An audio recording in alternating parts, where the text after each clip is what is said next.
皆さんこんにちは、ワンダーレビューです。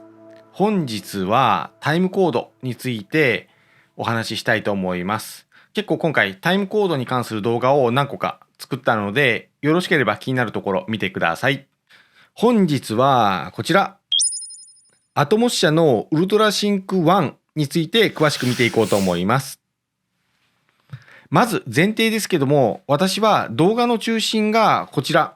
ズーム社のフィールドレコーダー、F2BT というものが中心になっています。こちらの方とタイムコードを同期する際にアトモス社の製品が必須となり、アトモス社のウルトラシンクブルーという製品がまず導入が必須かなと思ってます。そこでウルトラシンクブルーを入れると当然気になるのが1です。なのでシンクブルーをまず導入した後に、このシンク1っていうのがどのように役立つのか、そして高価な商品なので、果たして初期から導入するかどうかっていうのを検証する、確かめるという意味で、この動画を作成しています。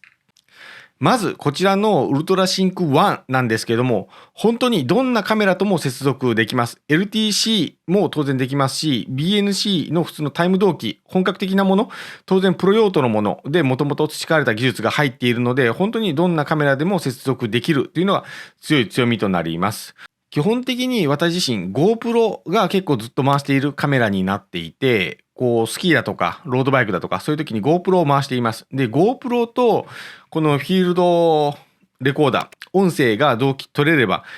そんなに大きく困ることはないんですけども、で特に今この動機にものすごく時間を費やしているので、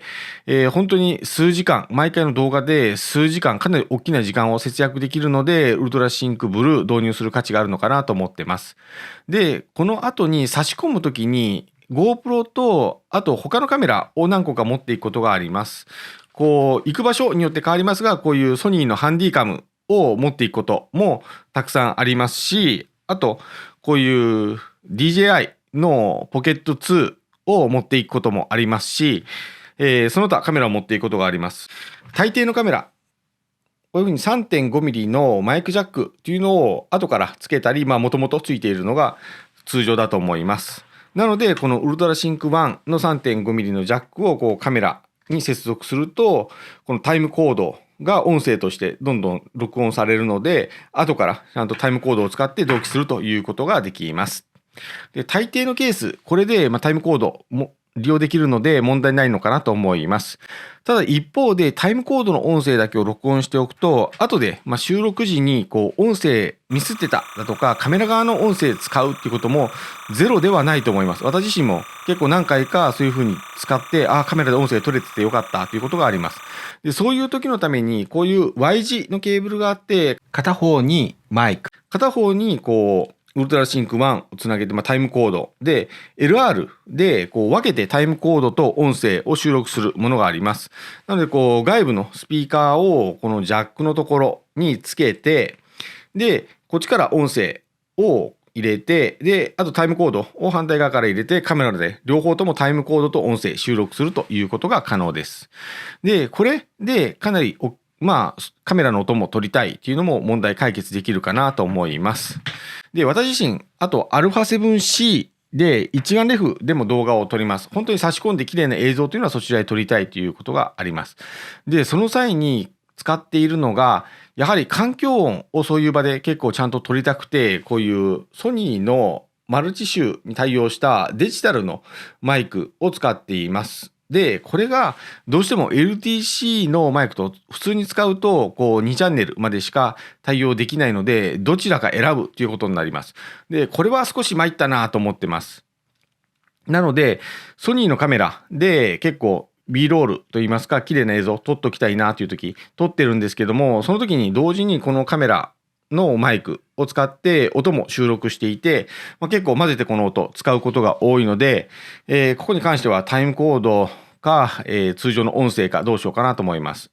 で、カメラに録音された音声なんですけども、こちらの音声、タイムコードの音声は変換する必要があります。で、変換する際にソフトウェア、世の中に何個かあるんですけども、今回、もともと有償なんですけども、1ファイルの変換ならば無償というソフトがあるので、そちらの方を利用してタイムコードの生成を行いました。で、世の中にあるソフトウェア、結構ですね、動画そのものをもう一回エンコーディングするだとか、そのタイムコードの生成がしたいだけなのに結構時間がかかるソフトウェアというのが多いです。で、今回紹介するソフトウェアは今、等倍速で作業風景見せますが、本当に一瞬でタイムコードを生成してすぐに元のファイルに書き込むというのが、ワークフローとして簡単にできるのですごくおすすめです。トントントンと変換書き込み、変換書き込みっていうので、複数ファイルあっても時間を取らずに手間をかけずにタイムコードを生成できるので、これはすごくいいソフトウェアだなと思いました。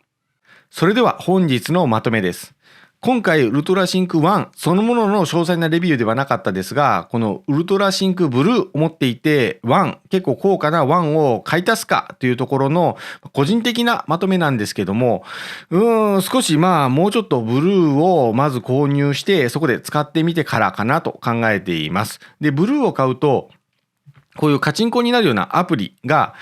準備されているので、その画面をその都度撮影時に見せていって、で、その画面で同期を取れば、なんとか対応できるかなと思ってます。確かにウルトラシンク1で時間をかなり節約できるので、ウルトラシンク1 LTC で同期を取りたいっていう人には間違いなくおすすめです。で、私の場合は特にブルーの方で結構大きな部分、大きな作業時間っていうのを削減できるので、この追加の1っていうところは、少し検討してみて、まずは運用でせっかく、ブルーを買ったことによって、そこも少し軽減できそうなので、運用で、頑張ってみようかなという感じです。はい。それでは本日の動画、この辺で終わりたいと思います。この他にも、このタイムコード関係の動画、今回いっぺんに出しているので、よろしかったらそちらの方もチェックしてみてください。それではまた次の動画でお会いしましょう。じゃあね、バイバイ。